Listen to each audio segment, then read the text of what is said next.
Buenas, buenas de nuevo. Nos vamos incorporando.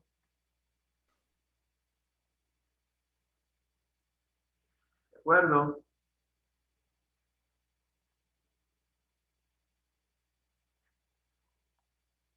Bien, nos quedamos con la idea importante sobre lo que va a ser razonado a partir de la economía formal. Bien, la idea planteada antes de irnos a receso era que hay una situación muy real que no podemos soslayar, no podemos evitar. Y es la siguiente: de cada 10 salvadoreños económicamente activos, 7 están en el sector informal y solo 3 en el formal. Este es un dato que, miren, en realidad debe ser transversal, ¿va? Siempre que hablemos de la economía, y no solo de economía, sino que de sociología también. Entonces, por eso es que decimos, ¿va? Se considera entonces que el supuesto anterior nos puede fundamentar mucho, mucho más el momento actual de la economía salvadoreña, pandémica y post-pandémica. Post-pandémica. Bien, entonces eh, vamos a tener que hablar del estado de la cuestión. Emily, nos lees esta diapositiva, por favor. Emily Ramos. Sí, licenciado. Bueno, por favor. Dice, el estado de la cuestión.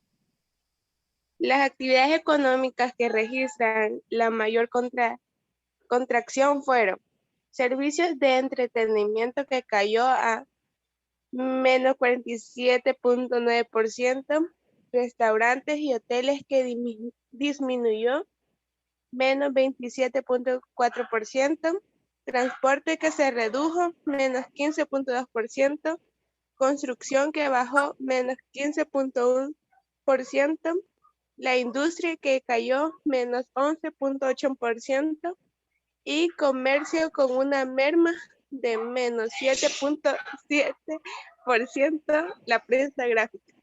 Gracias. Fíjense que Emily ya nos dijo, pues, cuáles fueron los rubros de la economía más golpeados. Imagínense los servicios de entretenimiento, man. Eso fue desastroso, pues. Menos 47.9. ¿Sí? O sea que la economía cerrada, sus consecuencias fueron fuertes. Los restaurantes y hoteles, no digamos, mire, menos 27.4%. Aquí ya estamos hablando de lo que decíamos anteriormente, al principio de la clase. Estamos hablando de cómo se distribuye el daño. Porque podemos hablar de cómo se acumula el daño, cómo se concentra el daño, pero ya incluso es más complicado hablar de cómo se distribuye. El transporte, acuérdense que cuando se cerró la economía, se suspendió el transporte público. Nada de transporte público. Eso disminuyó de menos 15.2%. ¿Sí? Ojo, la construcción, las obras de construcción, la industria, no digamos. Así que estos son datos muy reveladores, muy reveladores. Eh, aquí hay un cuadro que quiero que también lo veamos. Este cuadro es más que revelador. Miren, un cuadro, la virtud de un cuadro es que se explique el mismo. Así que solo lo vamos a observar quizás un minuto y ustedes me van a decir si se aplica el mismo. Si no, hombre, vamos a tener que dedicarle unos 2 o 3 minutos para explicarlo, ¿verdad? Obsérvenlo. Solo les quiero decir que es un cuadro de doble entrada, ¿verdad? Habla a nivel aquí horizontalmente habla de los gobiernos que han habido antes del presente, que es el de Bukele. Desde Molina, que tenga mi mismo apellido es pura coincidencia. Desde Molina hasta Bukele. Estamos hablando desde 1972, del siglo pasado, hasta el 2020, del presente siglo. Son más de 50 años. Entonces, este es un gráfico, es un histograma, ¿eh? Y aquí hablan del comportamiento de la economía en cada año. Fíjense que hubo un descalabro económico allá por 1980. Miren, aquí está. Aquí les estoy señalando. Ese fue un verdadero descalabro económico. La economía retrocedió menos 11.77%. ¿Sí? Luego, ahí por el 2009, también, debido al crack del 2008-2009 que sufrió la economía mundial también. Ahí también hubo un decrecimiento. Y el que nos está como abordando en esta pandemia, 2020. Espero que se haya entendido, para que ustedes vean. Luego viene otro cuadro. Este cuadro es un cuadro gráfico de barras. Es un gráfico de barras, pero horizontal, no es vertical. Entonces, aquí habla del Producto Interno Bruto por sectores. ¿Sí? El cuadro anterior hablaba nada más del comportamiento de la economía en general, en cada año o en determinado año. Entonces, aquí habla del Producto Interno Bruto del año pasado por sectores. Y aquí donde tengo la flechita son los rubros que tuvieron, digamos, crecimiento, al contrario de los que tuvieron decrecimiento, que es aquí que son los que están en esta parte. Por ahí es que ven en negativo, ¿va? Mire, la economía es bien complicada, porque a pesar de que una mayoría puede decrecer o tener problemas, pueden haber otros que no van a tener problemas. Y aquí está el caso de lo que es la electricidad, el sector financiero, la salud, el agua, ¿no? Así que también este gráfico también se explica el solo. Pero no obstante, vamos a hablar de una breve interpretación del cuadro del Producto Interno Bruto.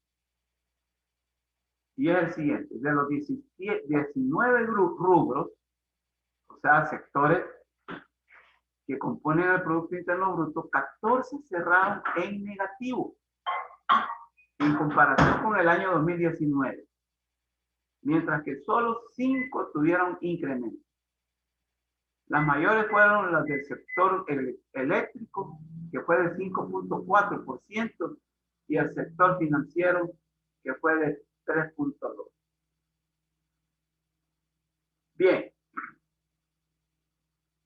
Y hay otra idea. Se ha hecho alusión a la economía nacional por sectores fundamentales y que la transferencia en ingresos y empleos son muy importantes para el funcionamiento de la vida económica.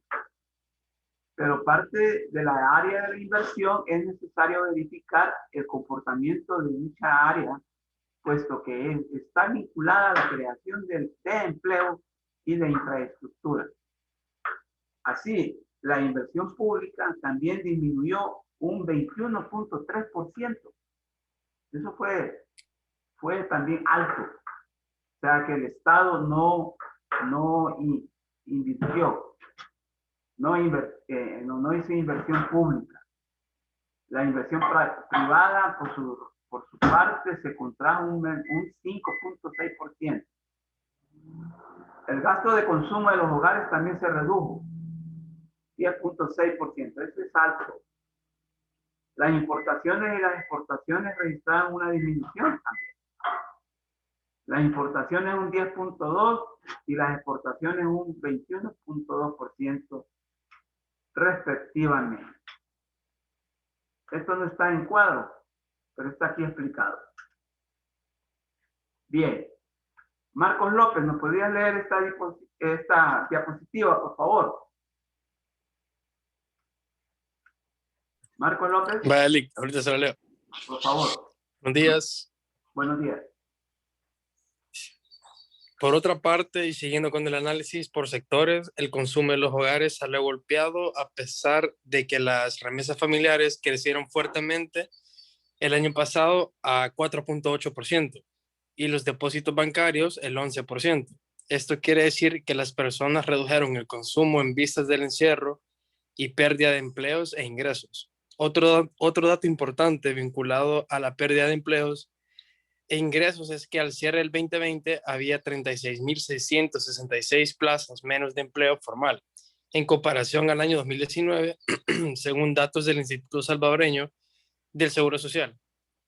No obstante a lo anterior, las medidas de mitigación adoptadas por el gobierno, como fueron la transferencia del subsidio de $300 aproximadamente 1.5 millones de familias, y que mostró inmediatamente los límites de capacidades financieras del Estado, ya que fue imposible suministrarlos sosteniblemente en el tiempo, y los paquetes solidarios, ya que la adquisición de los productos y su forma de distribución han sido cuestionadas debido a la ausencia de rendición de gastos por parte del gobierno central.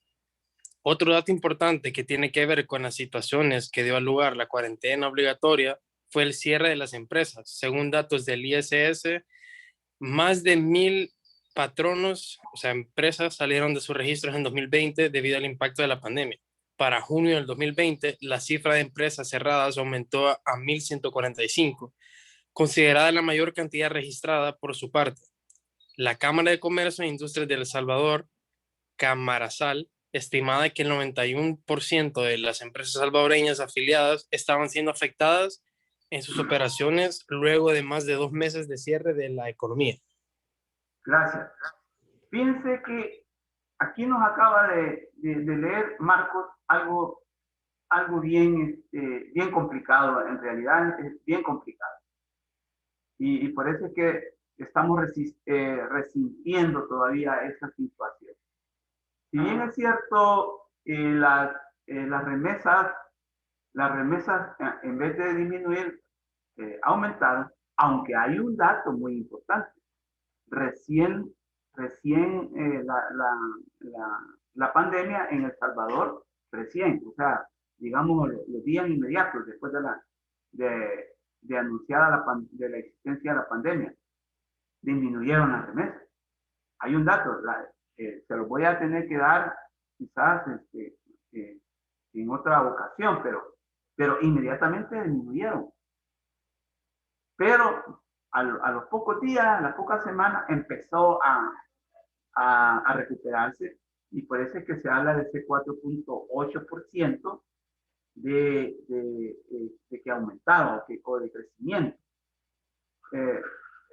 Hablo de las remesas porque es muy importante para la economía del país, porque muchas familias dependen de las remesas y es su único ingreso.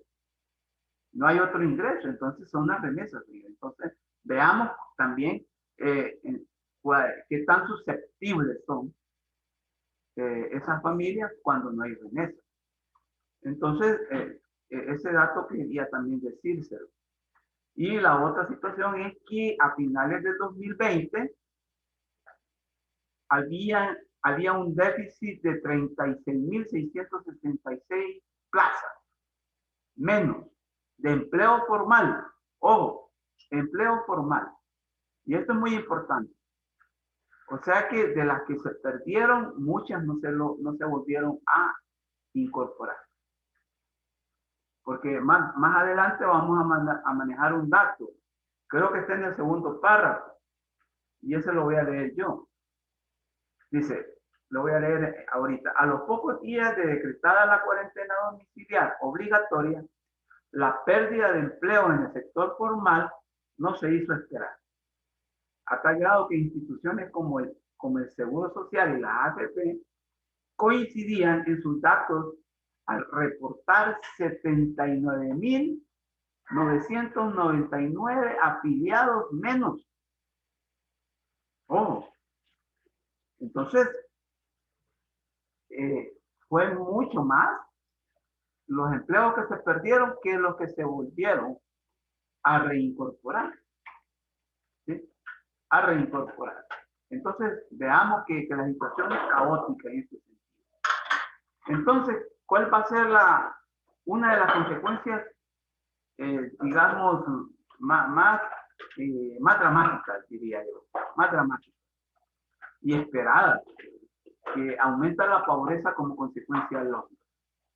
Así que quisiera que me leyeran esta diapositiva también otro compañero. No sé, algún voluntario. ¿Algún voluntario?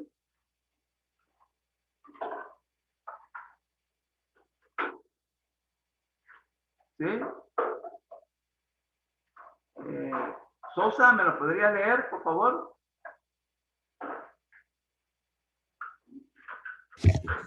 Sí, Bueno. dice, aumenta la pobreza como consecuencia lógica. Para finales del 2020, se registran datos evaluadores de los efectos sustanciales en las condiciones de vida de la población en general. Y el más acuciante ha sido el del aumento de la pobreza y que según datos conservados proyectaban que de 4 de cada 10 salvadoreños habían caído en situaciones de pobreza, un crecimiento del 6.5% con respecto al año 2019, donde se estimaba que 3 de cada 10 estaban en esta condición.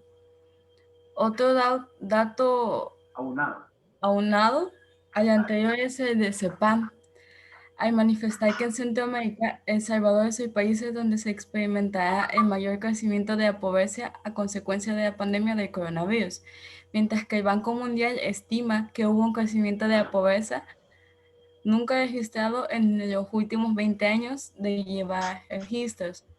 Bueno, gracias. Entonces, aquí la compañera nos acaba de leer algo también que es de esperar cuando hay problemas económicos, y es el aumento de la pobreza. Antes de la pandemia se hablaba de una pobreza digamos, del 30%, ¿sí? Del 30%. Entonces, pero ya con la presencia y la incidencia de la pobreza, de la pandemia COVID-19, esos datos fueron creciendo, ¿sí? Y entonces, ese crecimiento fue del 6.5%, ¿sí? Del 6.5%, llegando pues la pobreza hoy con la pandemia a un 40%. O sea que aumentó como 10 puntos la pobreza. Entonces, y eso en términos cuantitativos, ¿qué significa? Hay datos que dicen de que ya los pobres aumentaron a unos 500,000 salvadoreños. De 500,000 a 600,000 salvadoreños han llegado a condiciones de pobreza.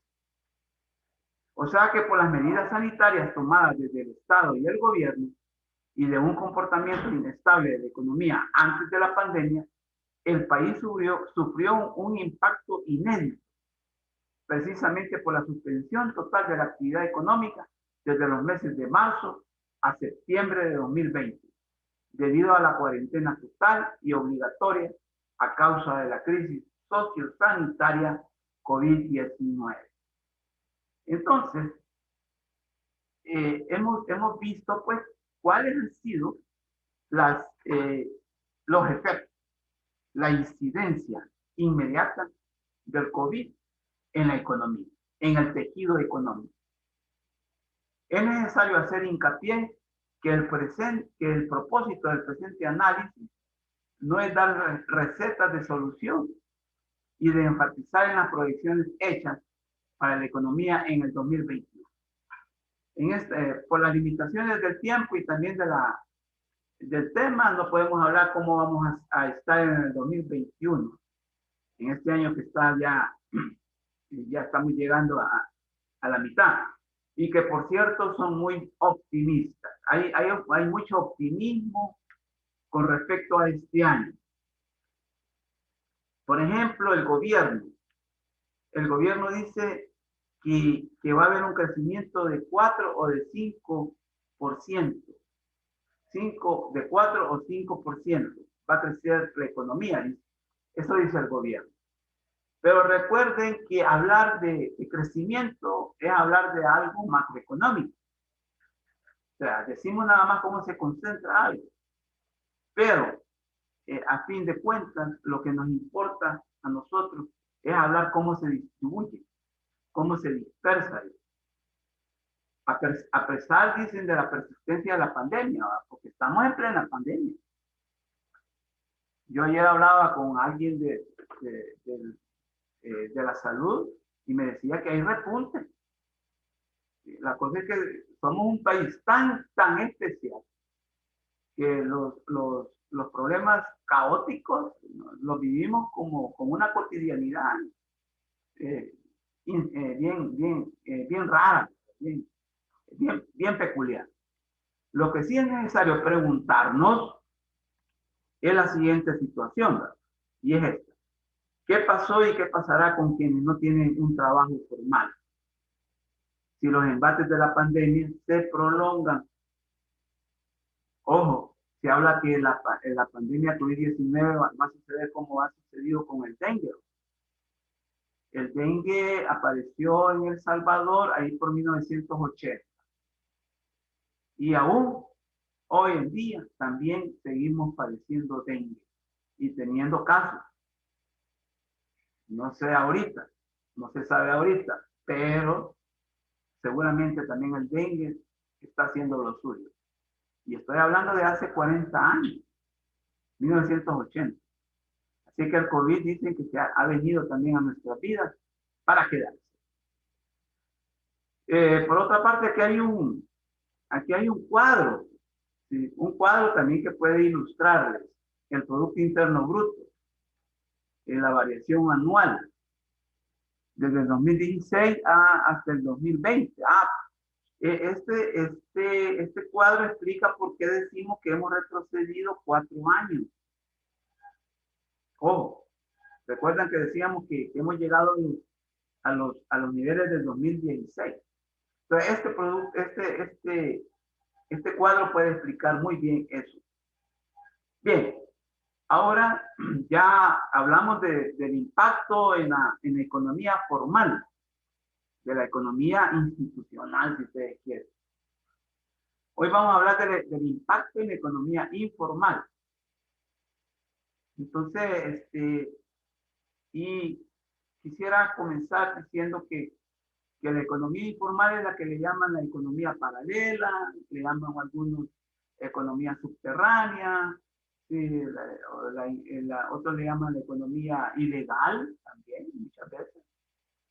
En realidad, tiene muchos mecanismos ilegales, ¿sí? También le llaman la economía real muchas veces. En algunos aspectos es la economía real. Resulta que mucha gente tiene trabajo formal, pero para poder satisfacer sus necesidades se va a la informalidad a comprar. Imagínense. Compran ropa, compran alimentos, incluso la medicina. ¿Sí? Entonces, lo hacen en la economía informal, a pesar de que tienen un empleo formal. Imagínense cómo es el vínculo. Es bien complicado. Entonces vamos a manejar la siguiente idea. El golpe para la economía informal es más fuerte en cuanto al empleo-desempleo. y subempleo. Imaginen esa tríada. Empleo, desempleo y subempleo. ¿Por qué manejamos esa tríada? Porque resulta que cuando en la economía informal un día tenés empleo, al día siguiente ya no tenés. O sea, en un abrir y cerrar de ojos vos puedes caer en una situación ambivalente, ¿verdad? Como puedes tener empleo, ya el día siguiente ya no tenés empleo. Entonces, por ahí que manejamos empleo, desempleo y subempleo, porque no tenés un empleo estable, un subempleo significa que no estás trabajando las 8 horas, sino que incluso más, pero también menos. Y por eso es que adoptamos esta característica de subempleo. Y aquí viene, todo lo explica de la siguiente forma: si la gente va a trabajar, corre el riesgo de contagiarse, pero si no va a trabajar, corre el riesgo de morirse de hambre. Miren, este dilema es terrible. Este es un axioma que a nuestro modo de ver es necesario desglosarlo multidimensionalmente y desde distintas aristas. Bien, entonces vamos aquí a ir puntualizando idea fundamental. Eso quiero que hagamos a partir de ahora. Rosa Calleja, ¿podrían leernos esta diapositiva, por favor? Rosa, ¿está con nosotros? Todo, Jic. Adelante. Efectos Vaya. Léete el primer asterisco. La primera, por favor.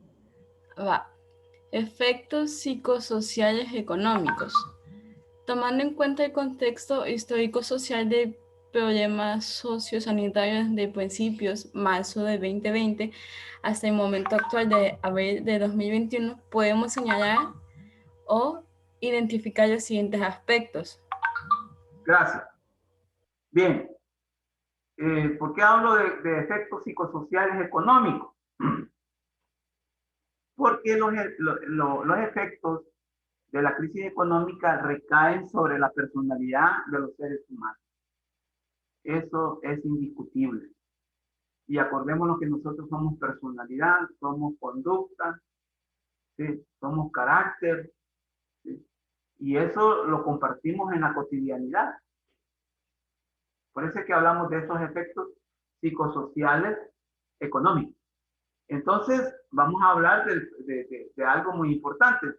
Según estimaciones de la OIT, o sea, la Organización Internacional del Trabajo, en una situación sin fuentes de ingresos alternativos, la pérdida de ingresos laborales traería o trajo consigo un incremento de la tasa de pobreza relativa de 56 puntos porcentuales en países de ingresos medianos y bajos, y de países de ingresos más bajos como El Salvador. O sea que cuando hablamos del aumento de la pobreza, ya en términos de los que manejan, en términos de los parámetros que usa la Organización Internacional del Trabajo, es posible que realmente los puntos porcentuales hayan sido 56 puntos de los que aumentó la pobreza. Número 2, la situación señalada anteriormente es adversa, y dado que las personas que trabajan en el sector informal necesitan trabajar inexorablemente. ¿Qué es eso de que necesitan trabajar inexorablemente? O sea que si uno, como dice la gente, si yo no trabajo, no como. Si yo no trabajo, no pago el albergue donde pago diariamente. Yo no sé si ustedes se habían dado cuenta que hay mucha gente que trabaja en el sector informal que donde vive paga diariamente $2, $3. ¿Sí? Entonces, tienen que trabajar todos inexorablemente, indefectiblemente. Si no, no comen, si no, no tienen dónde ir a dormir, etcétera. No tienen para sus medicinas, etcétera. Los confinamientos y otras medidas de contención son fuentes de tensión social y de prácticas de comportamientos transgresores. y esto está sumamente documentado, que las cuarentenas domiciliares obligatorias trajo mucha atención al interior, no solo de las personas que quizás tuvieron que son solas, por ejemplo, sino que también en las familias. Dicen de que hubo violaciones de mujeres por sus cónyuges, hubo también violaciones de niños y niñas, abuso sexual en la niñez, ¿sí? Hubo maltrato a los ancianos, ¿sí? Hubo maltrato a los niños y niñas, por eso el confinamiento. Entonces, fue terrible, ha sido terrible. ¿Sí? Entonces, estos son los efectos en la población vinculada al sector informal. Esto no quiere decir que la gente también que trabaja en el sector formal no hayan también sufrido estos problemas. Y número 3, ¿verdad? Número 3, la violencia intrafamiliar, maltrato de género. Aquí va el maltrato a las mujeres, a los niños, el maltrato infantil, el abuso sexual a niñas y adolescentes, trayendo como consecuencia embarazos no deseados. Ojo, y embarazos también en adolescentes, ¿sí? En mujeres y también en adolescentes, embarazos no deseados. Es necesario aclarar que no podemos caer en un estigma también, en el sentido de que es propio de las clases bajas y populares, todos estos problemas. Pues en otros estratos sociales se puede dar también la problemática, pero no por las mismas causas. Ojo, porque no es lo mismo el maltrato que una mujer de la clase media alta o de las clases altas sufre en una casa bien amplia, ¿sí? En un espacio amplísimo, con todas las condiciones, pero también lo persiste. Otra situación es que por la suspensión de la movilidad y circulación en los lugares públicos, que significó procesos de cuarentena nacional domiciliar, dicha medida impidió el trabajo ambulante en los mercados municipales, en los barrios y colonias populares, impidiendo el acceso a la obtención de alimentos, cayendo en una inseguridad alimentaria y aumento de la pobreza. La gente del sector informal no pudo salir a vender, ¿sí? Por ejemplo, a los mercados municipales. Tampoco pudieron andar ofreciendo sus productos en las colonias populares, ¿sí? Por ejemplo, los que venden verduras, frutas, ¿sí? Y otras cosas, ¿verdad?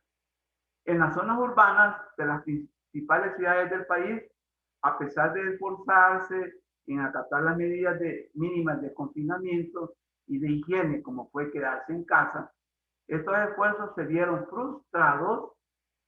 frustrados debido a las condiciones de vida de hacinamiento e insalubres que hicieron casi imposible el distanciamiento social.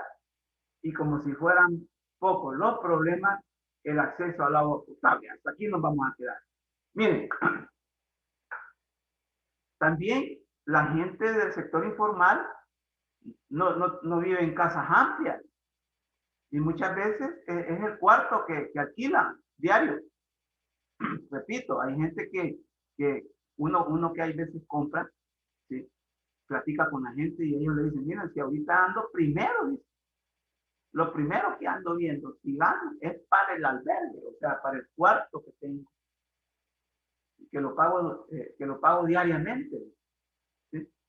Y muchas veces son $2, $3, pero hay que ganarlo primero, porque si no, no voy a poder llegar al final del día a donde tengo que ir a dormir, ¿vale? Eso es terrible, ¿sí? Entonces, ellos tuvieron problemas de hacinamiento, ¿sí? Y si hay vivienda, esas viviendas son extremadamente pequeñas y las familias son numerosas. Entonces tuvieron que caer en situaciones de hacinamiento e insalubridad. ¿Sí? Entonces el distanciamiento no fue posible. Bien, me voy a saltar algunas ideas porque el tiempo se nos está acabando. ¿Sí? Ustedes la van a tener que leer ya más despacio cuando bajan la clase de su aula virtual. Esto también es muy importante. Impactos en el tejido económico. Una pérdida inmediata de ingresos en las unidades económicas informales. ¿A qué me refiero? ¿Cuál es una unidad económica informal? Una tienda, por ejemplo. La tienda que existe en la esquina. ¿Sí? O la tienda que existe, por ejemplo, a la entrada de la colonia. ¿Se han fijado que a la entrada de toda colonia hay tiendas? Al menos donde yo vivo, pues hay hasta un comedor ahí en la entrada. ¿Sí? Y hay una tienda. Entonces, son unidades informales que tuvieron pérdida de ingresos. Entonces, ¿qué es lo que pasó?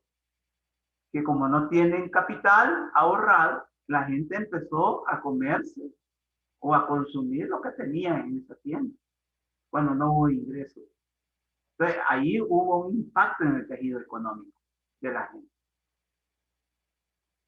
Sí. Otra idea es la expansión de la economía informal, o sea que la economía informal ha crecido por todo lo que hemos hablado, pérdida de empleos, ¿sí?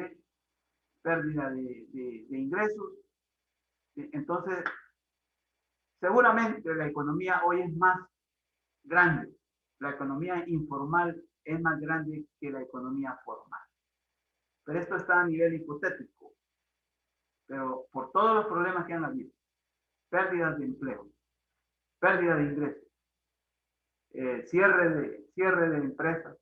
Entonces, la economía informal seguramente ha crecido.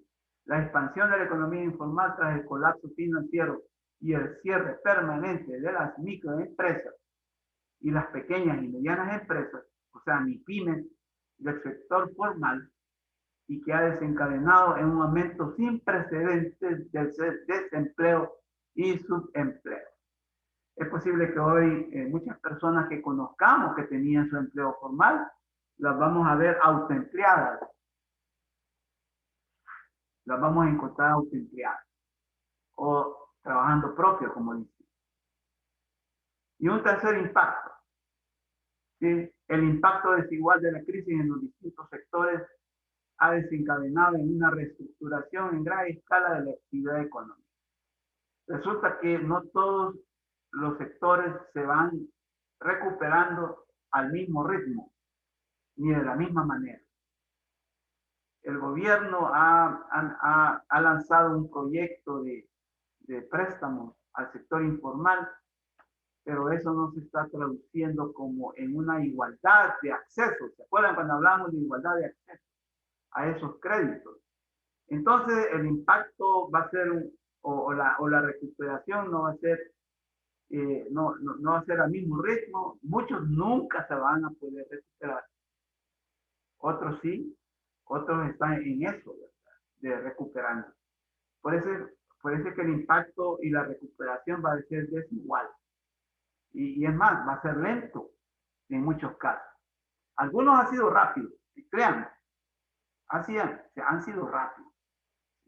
Y uno, pues, pero como todo lo humano, tiene sus excepciones. Bueno, aquí les queda pues el cuestionario de debate número 10. Hasta aquí va a entrar el examen del próximo viernes. ¿De acuerdo?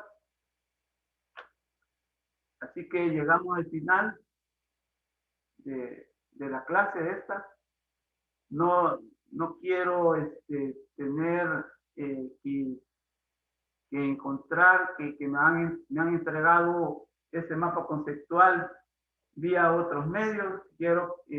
Me importa mucho que utilicen la herramienta que se ha definido, como es la herramienta tarea, para que envíen ese mapa conceptual. Por mi parte ha sido todo por hoy. y nos vemos en el examen la próxima semana. ¿De acuerdo? Gracias, Lick. Bueno, Gracias, Lick. ha sido un gusto haber estado reunidos. Gracias, Lick. Bueno, ha sido un gusto. Adiós.